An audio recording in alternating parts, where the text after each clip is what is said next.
Oh, Alexa, stop. Forgot I was playing music. Okay, so I'll assume that I'm up and running, and I'll assume that my mic is picking me up, and I'll assume that the fan is not too loud. I'm just making a lot of assumptions today. And I am taking a break oops, I'm spilling coffee. Yes, I'm back to drinking coffee, and I love it. Last few videos I've done on the Bhagavad Gita, I've done them on Zoom so I can have the fancy backdrop so you wouldn't have to look at my dirty wall on the outside of my house that is enclosed on my back porch, which I like to refer to as the Chapel of Perpetual Clutter. So I was giving you a break from that, but I decided to just do it live on Facebook today and then upload it on YouTube later. And I will put the link to the playlist if you haven't watched the other videos. This is chapter 16 in the Bhagavad Gita, so there were 15 chapters before this, because that's how numbers work. And so there are 15 chapters before this. So if you want to look at the earlier videos, the earlier chapters, go to the YouTube. I'll put the link to the playlist in here when I'm done. And you can watch those if you're interested. And if you're not interested in it, why do you think you're so special? Okay? Just watch them. And I'm going to find my spot because I was all set up and then things happened. All right, so chapter 16 of the Bhagavad Gita. With this 16, that means we've been doing this for 16 weeks. That's like 4 months. It's starting to feel like a commitment. I don't know how I feel about that. So here we are at a commitment. The title that Iswaran uses for this chapter is The Two Paths, Paths, paths. I'm not even going to try and say the Sanskrit title for it, but it basically comes down to the divine and the demonic, the yoga of the divine and the demonic. Remember, yoga is that union with God, that process we use to find union with whatever that thing is that is important to us.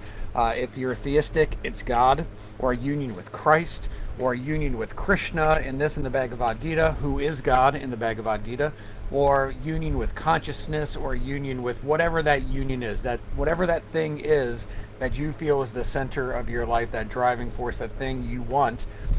And of course, yoga is also, Krishna says, he says yoga is evenness of mind.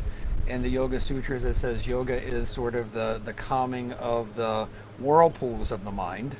But basically, yoga is learning to have a still, calm mind, because when your mind is calm and still, you are your true self.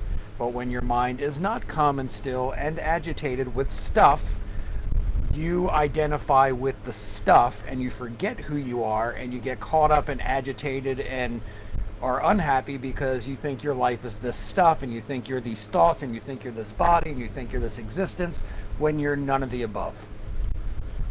I'm sorry I'm talking too much. I'm going to say this. When I was meditating today, I don't know what others' meditation experiences are like, but I sort of like, and I think it's my sort of theory of how the mind works is, there's these levels of consciousness that we have sort of, we're waking. And then we go to, when we go to sleep, we go to dreaming. And then when we're sleeping, we pass through dreaming and we go to this deep sleep where we're not dreaming. So if you look at sleep studies, if you look at people who actually do study sleep scientifically, when we sleep, we go to this place. Dreaming, we remember and we think we were asleep because we were dreaming. That's what we think sleeping is. But sleeping is actually beyond dreaming, where our mind is, it's not off because it's still doing its stuff, but we are not there. It forgets, like when RJ sleeps, RJ forgets that RJ is RJ. RJ forgets that RJ is a man. RJ forgets that RJ is religious. RJ forgets that RJ lives in this house with dogs and whatever. There's this place that RJ reaches where all that falls away, and it's deep unconscious. So the state in between is dreaming. Now, this is my theory. Don't take this as, gospel truth. So we're awake, and then we have this deep unconscious, the dreamless sleep, where the mind is still on, where the mind is, and the mind is also aware, because I know it's still aware, even though I'm not aware of it, because when I fall asleep with the TV on or I'm listening to music, if there's a song I like, my mind hears that and it wakes me up, right? So it's like the mind is still aware even though I'm not aware of it being aware. That's that deep unconscious, that dreamless sleep. And so the doorway, it's like, as the metaphor that I used when we began the Bhagavad Gita, the first chapter is what I call like the narthex, which is that space that all churches have, or most churches have, where you have the outside, you have this little sort of room or entryway, and then you have the sanctuary, where there's this place in between that's neither the sanctuary, it's neither the outside, or it is both the outside and it is the sanctuary. It's where the outside world and the sanctuary meet, that you pass through to get to the sanctuary. That's what dreaming is. It's that place in the mind that moves from conscious awareness to that dreamless unconscious awareness. I have no idea why I went into that. I'm sure I was making a point. Oh, and so I was making a point about something that happened to me in meditation today, and I totally forgot about what that was. So if it pops back up, I guess I'll say it. I'm sorry, I'm all over the place today, but I'm having a good day. I wonder what that thing, because it was really cool, and it was about this sort of evenness of mind and whatever. Anyway, I guess it was not meant to be shared. So let's get to chapter 16, because I'd already burned through like 6 minutes of me just rambling about stuff. So chapter 16. More rambling about stuff.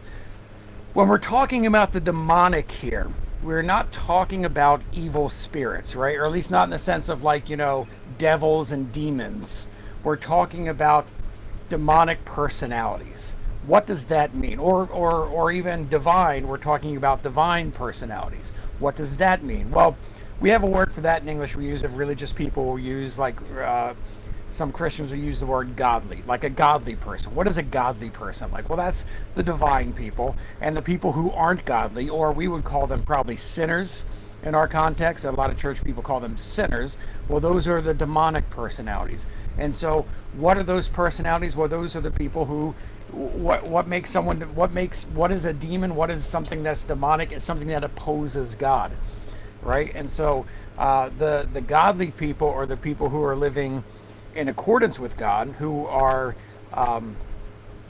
as Christians will say, absorb yourself in me, be absorbed in me. Those who absorb their minds and existence and lives into God are the divine personalities. And those who oppose God, because they're either you just actively oppose God or the gods or whatever your worldview is. All right, that's demonic, because demons oppose the gods.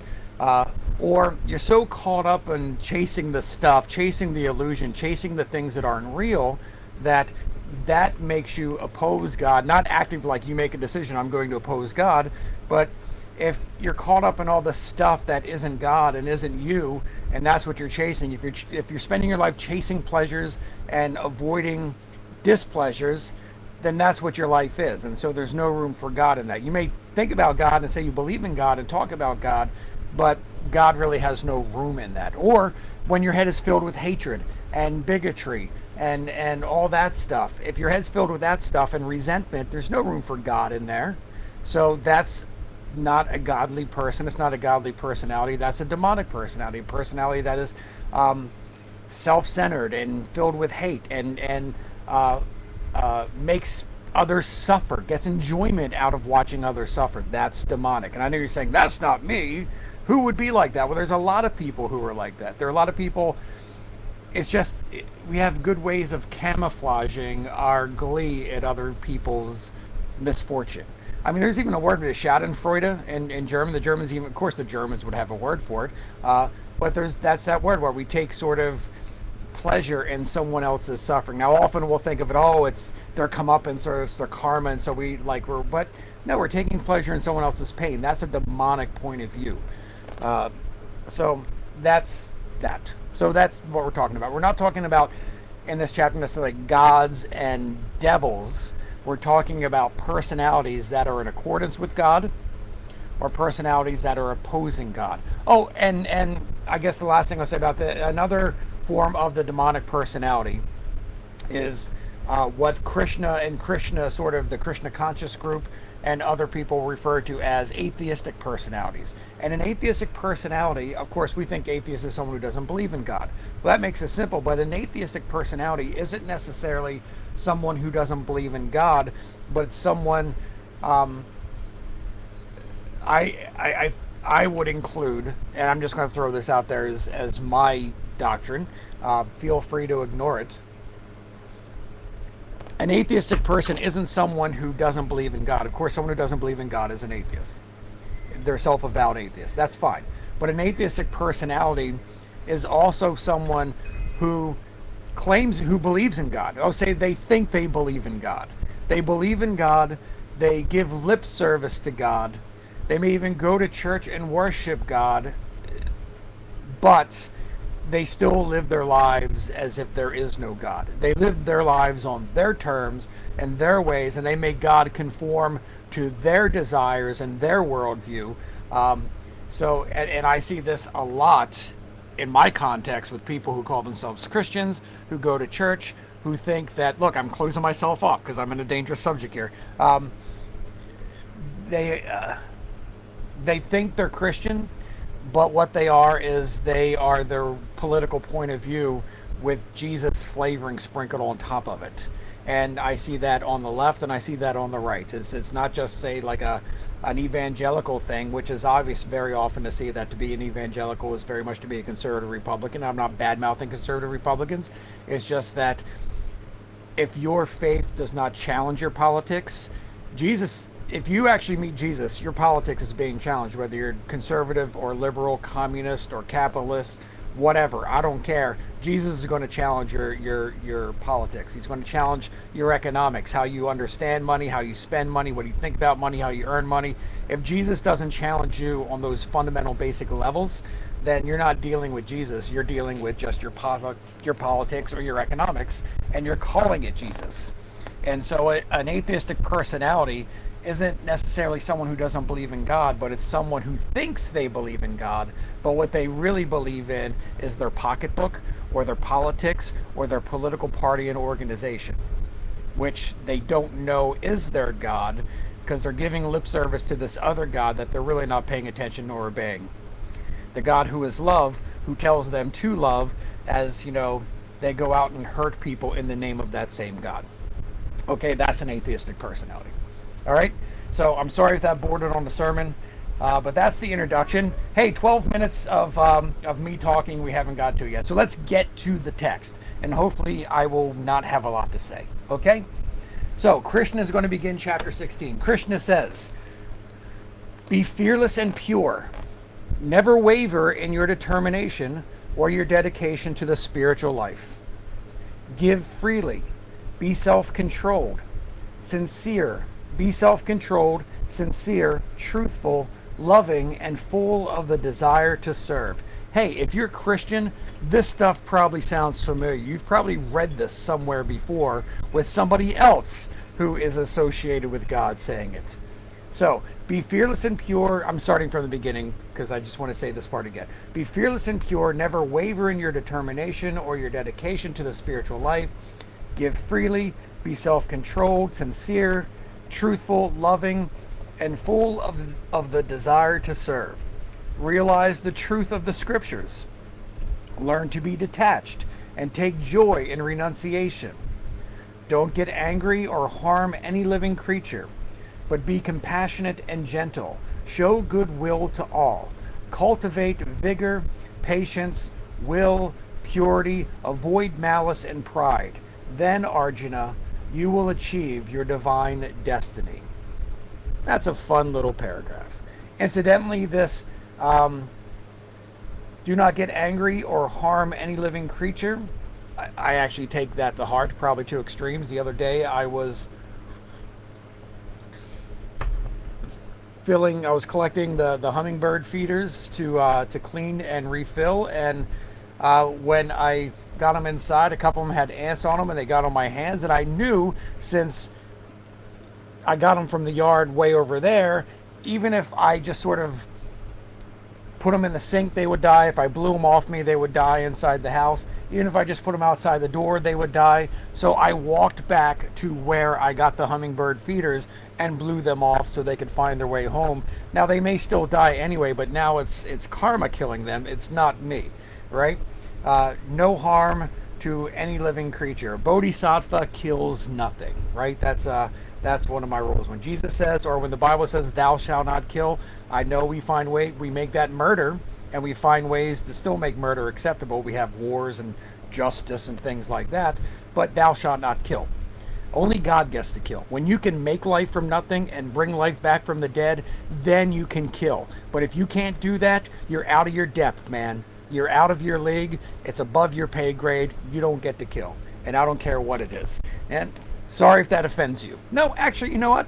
Not sorry if that offends you. Think about it. Not saying you have to agree with it, but hey, there it is.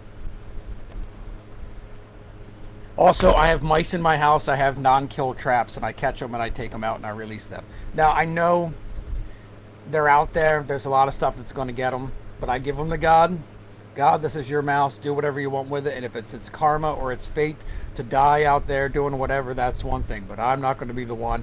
I don't put the brakes on anything, man. All right? So, there's that. Other qualities, Arjuna. Krishna continues. Other qualities, Arjuna, make a person more and more inhuman. Other qualities, Arjuna, make a person more and more inhuman. And these are hypocrisy, arrogance, conceit, anger, cruelty, ignorance. The divine qualities lead to freedom, the demonic to bondage. But do not grieve, Arjuna, you were born with divine attributes. So that first paragraph that I read, the be fearless, the self-control, give freely, desire to serve, all that stuff, go back and play it again if you want to. I read through most of it twice. Those are the divine qualities. They lead to freedom. Live that way and you will be free. You will experience freedom.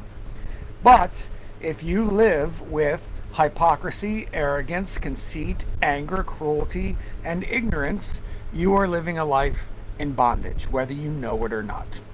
Okay? Some people have divine tendencies, others demonic. I have described the divine at length, Arjuna. Now listen while I describe the demonic. Demonic, and here we go. We're getting into it now. Listen up, because if this sounds like you got some work to do, all right? See if it sounds like me too. I may have some work to do. So the demonic do things they should avoid and avoid things they should do. They have no sense of uprightness, purity, or truth. There is no God, they say, no truth, no spiritual law, no moral order. The basis of life is sex. What else can it be?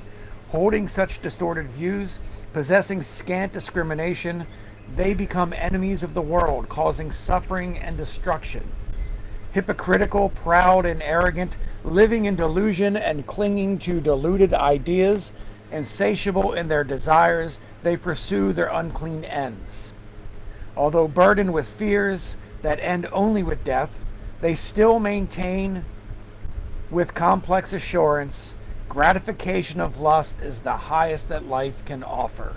And lust not necessarily being lust for women, but desire, chasing after desires, chasing after pleasures, using things outside you to make your insides feel good. That's what lust is. Whether it's using another person's body to make your insides feel good or using wealth or whatever, lust. Lust with wealth is called greed, but it's still lust. Lust with women is lust. That's what we think about when we think about lust. We think about sex, but lust is that desire, that driving force that makes us seek our own internal happiness and satisfaction with these external things.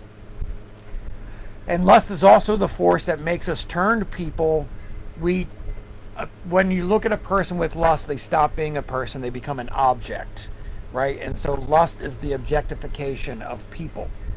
And love is looking at an object and making it a person, right? Or making it something that's real or living to you. Like if you love your dog is like a person to you, right? So that's what love is. It's sort of, it humanizes whatever it is we love. It's humanized. But lust is whatever it is, however human they may be, it objectifies. All right, hopefully that made sense. I'm making this up as I go along, and I have a whole history of being wrong about stuff. So remember that as you listen to me talk.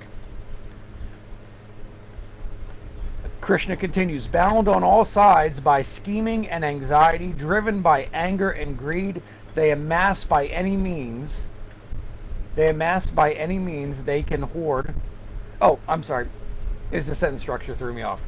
Bound on all sides by scheming and anxiety, driven by anger and greed, they amass by any means they can hoard. They amass by any means they can a hoard of money for the satisfaction of their cravings.